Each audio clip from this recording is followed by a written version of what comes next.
fans of high quality entertainment, it's time again for 50 of the worst album covers ever, part 4. And there's been some viewers suggesting album covers, and so I thank you. And hopefully, you'll see some of them in this video, including this one that was a suggestion. I probably would have come across this album cover at some point because I do remember. Now, the album cover itself, Jo Gunne. It's like, okay, it's not bad, right? It's kind of interesting. So it's definitely not a bad album cover, but the whole concept is kind of bad. And Jo Gunne was a great rock band with Jay Ferguson, who used to be in the band Spirit, a band I really love. And they made, I think, 3 albums. But it's the back cover, which I've kind of blurred a bit.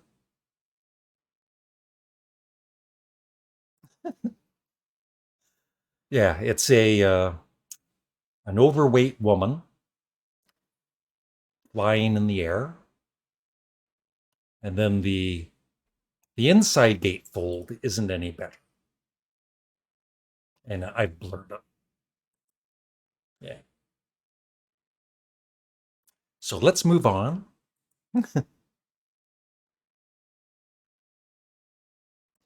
George Thorogood, a great artist. It's not. I wouldn't say it's a bad album cover, but they're not all terrible album covers. It's just they could be so much better, right? And this one is just not the most appealing picture of George, and it could have been much better, more interesting. But Bad to the Bone is an awesome song. Once again, it's not a bad album cover, but it's so boring unless maybe some viewers think it's kind of classy. But now this one's bad. Bruce Springsteen working on a dream. From what I remember, one of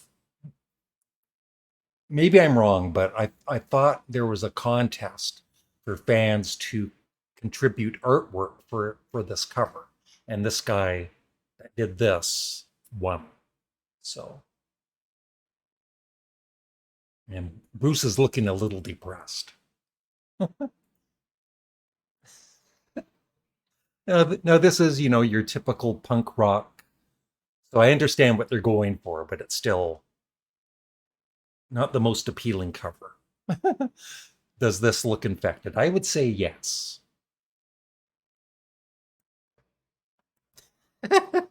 I had a lot of these are well-known acts, but there's going to be some unheard of acts like I can't even pronounce his name, but he looks like he's full of confidence. Now, Procol Harum, Home. I've always loved this album. I've actually always loved this album cover. I remember back, when I was younger in the early 70s, staring at this album cover and the whole package. And I guess even back then, I thought it was kind of weird. But looking at it now and then reading comments about it being a bad album cover, I can see because, the music itself is a lot of it has to deal with death and everything.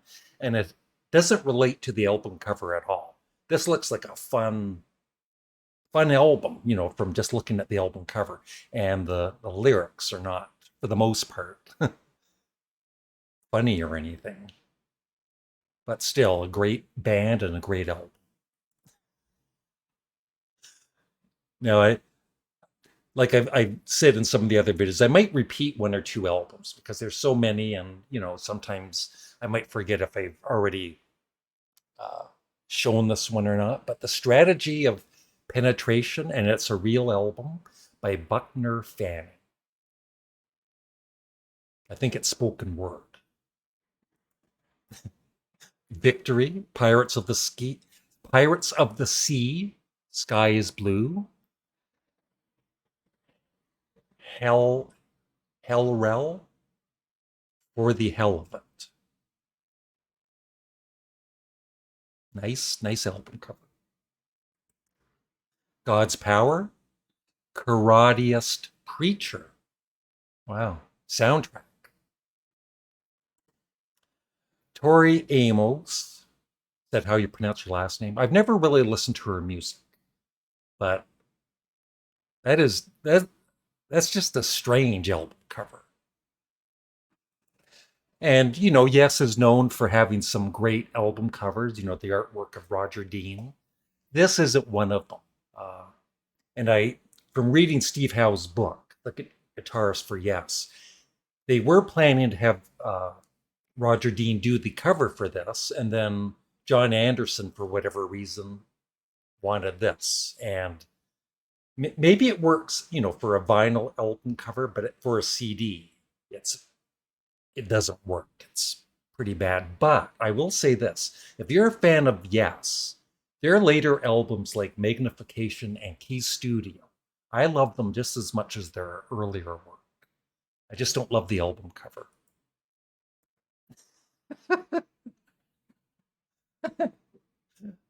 The nimble fingers of Jean Pierre James. Uh, I'm glad it's on a side view at least. Thank you. Yeah, Rod Stewart. You could tell this was the '80s. I guess he's kind of doing a Elvis Presley parody. And I've never liked, having the song titles on the front of the album too. But yeah, good old Rod Stewart in the '80s.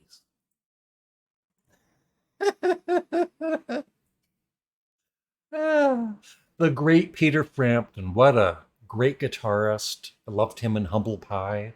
He has a great solo career.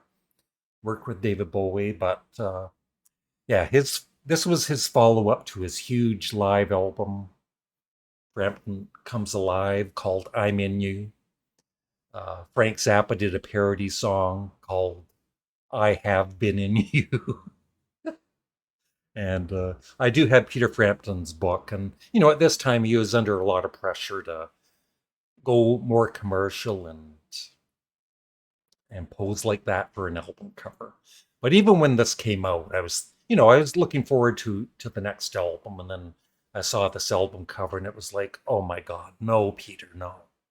And then I heard the song, and then I said again, no, Peter, no.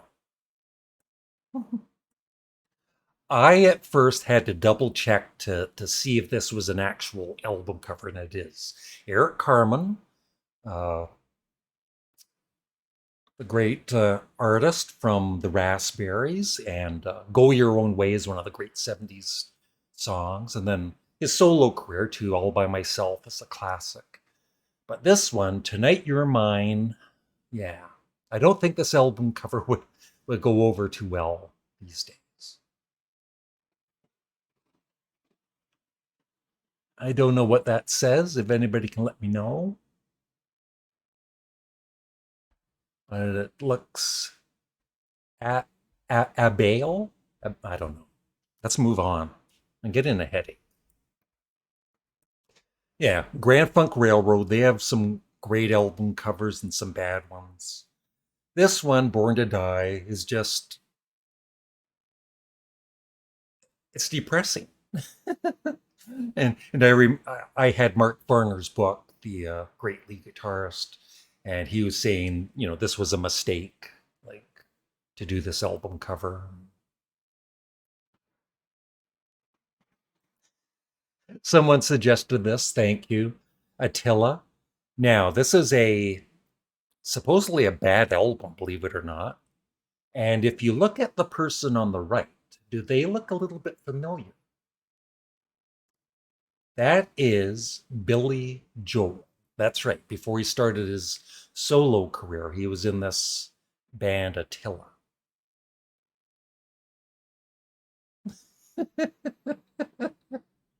uh, oh. Creedence Clearwater Revival, one of my favorite American bands. Well, one of my favorite bands. And this was sadly the last album, and Mardi Gras, and just I don't know. Maybe some people do like it, but I don't. And I will say this too, even people say that this whole album is terrible. The John Fogerty songs are great, Sweet Hitchhiker, uh, Someday Never Comes. I even love Stu Cook's Door to Door. So I would say about half of the album is great, and the other half is just, it's okay. Nothing is really, really bad. It's just not great. Now, this one I put on, not because I think the album cover is bad or terrible, because it brings back memories of me being excited to buy this. I'm a huge Frank Zappa fan. This was a 3 album set, and I hated it. And that was the last Frank Zappa album I ever bought. Because I was buying, every time you released an album, I would buy them. And so I stopped buying them. I do have some of them now, but back in the day, it was my last vinyl record I ever bought of his. But I do like the cover. It's really cool. Yeah, Fleetwood Mac, Tusk, they were so huge, especially in the 70s, the follow up to Rumors. And I love Tusk actually more than Rumors. And so for me personally, it's kind of a bizarre album cover. But, I'm thinking for the general public, they would see that and think, what the heck? But kind of respect them for doing such a bizarre album cover. Now, this album did not sell as many copies as Fleetwood Mac's Rumors. It's Streeplers with Lady Banana. I like the big S's on their shirts. Helta Skelta, Dirt, CDA Incredible Rap Team. They sure do look incredible. Yeah, Jefferson Airplane, Bark.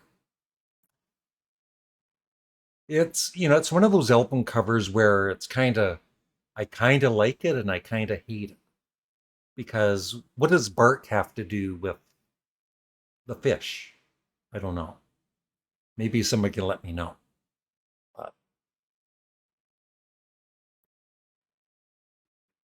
it's just it's just a bizarre album cover. Okay, that one is we'd already gone through. Don't want to see that again. Yeah, Paul McCartney off the ground. By the way, I when this came out, I stopped listening to Paul McCartney. I stopped listening to him for about 25 years.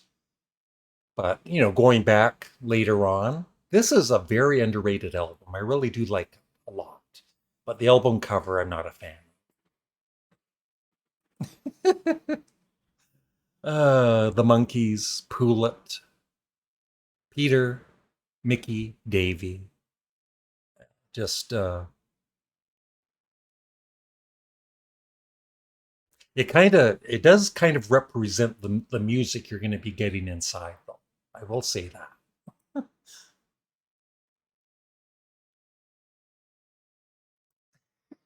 Schobert and Black, Gut Gets Vienna, of whatever that means. Maybe somebody can let me know. Looks like he's got some hockey skates on, skiing, fur coat.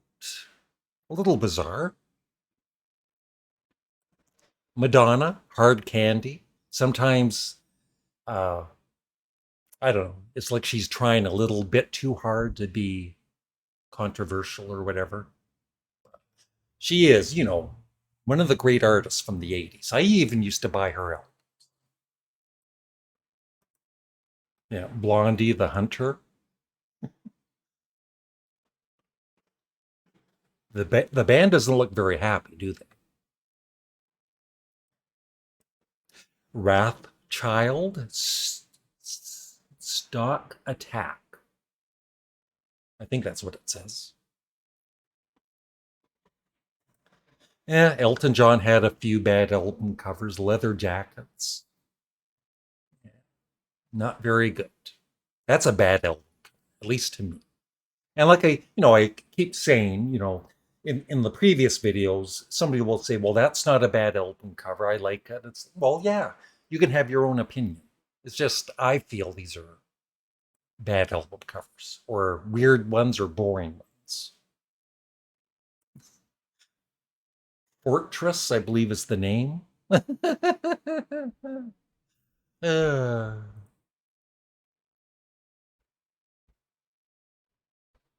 yeah, 10cc look here with the question mark. Once again, it's just a bizarre album cover.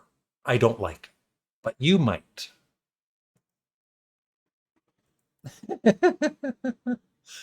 Rabbit? Is it rabbit? Sometimes they overdo the logo to the point where you can't read it. Too much rock and roll. It looks like they have a bit too much rock and roll. Yeah, Ringo Starr. Oh, Ringo. Stop and smell the roses.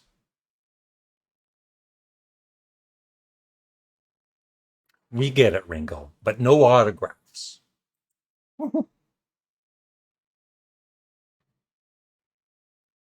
Yeah, Jethro Tull War Child, really underrated album. And, like when this came out, I never really thought anything about the album cover, but looking back on it now, and also because it is at least at that time, I feel it was a band. And then there's just Ian Anderson on the album cover. I never liked that. But yeah, it could have been a better album. Great album. This one bugs me. The Rolling Stones have a few. I think there's one more album cover in here. This is one of their 1800 greatest hits albums, and this one is just stupid. Let's move on. I don't know. Wild oats. Somebody was sowing some wild oats.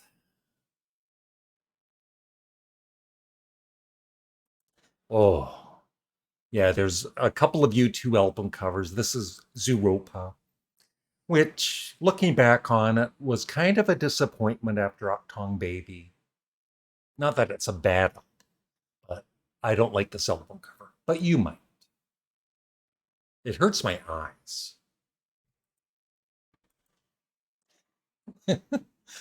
Uh, Raven, the pack is back.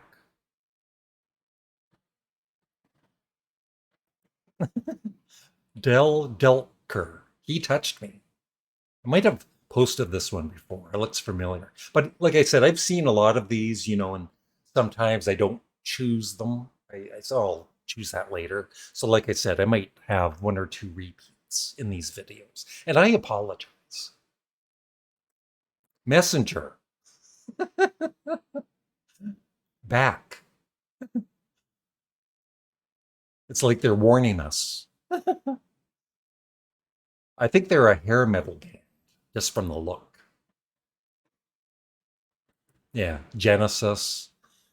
Uh, it's just called Genesis. Just that's stupid. Is it stupid or bad or boring? It could be all of them.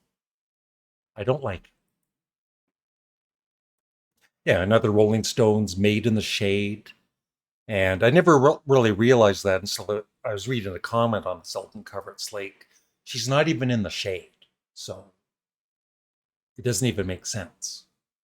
But once again, it's one of their 1800 greatest hits albums. Now, this is a boring album cover and a bad album cover and a stupid album cover. It's U2's No Line on the Horizon. Black Flag, what the dot dot dot. And this album cover was a suggestion from a viewer, Johnny Cash, Look at Them Beans. Uh, I love Johnny Cash, by the way.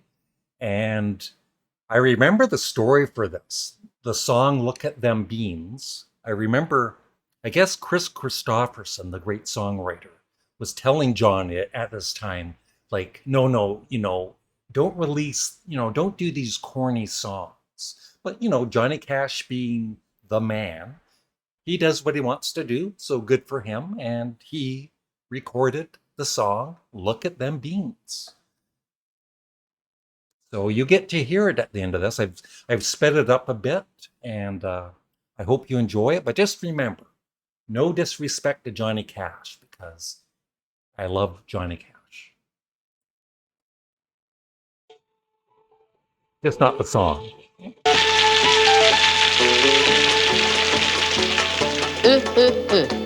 This time last year, there sure were a lot of sad faces around this whole house. Our papa had died without fulfilling his life dream of producing one of the best crops in Grimes County. No, papa died with that dream still in his head, the promise on his lips, calluses on both hands, and $2 in his prop pocket. But a promise to our mama that if it was the last thing he'd ever do, that he'd live long enough to see just one good crop come through. But we can't count on things sometime without first talking to God about it, because we don't know his plans, and if we don't include him, the way can get mighty hard. They say that every time a good and righteous man is buried in God's green earth, it's just fertilizer for the soil. I guess there must be some truth to that, whether we believe it or not. I just wish that my papa was here right now, so that he could see this good crop that we finally got. Man, look at them beans! Just look at that corn. And I bet them watermelons must be 3 feet long. Man, look at them tomatoes. Just look at them peas. Well, I know if papa was here right now, he'd sure be pleased.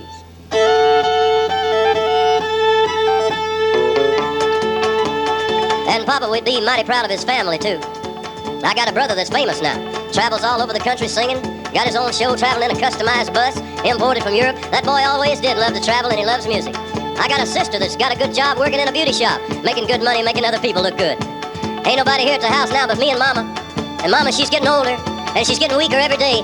And she talks often about joining papa in his heavenly home. Lord, that woman sure did love that man.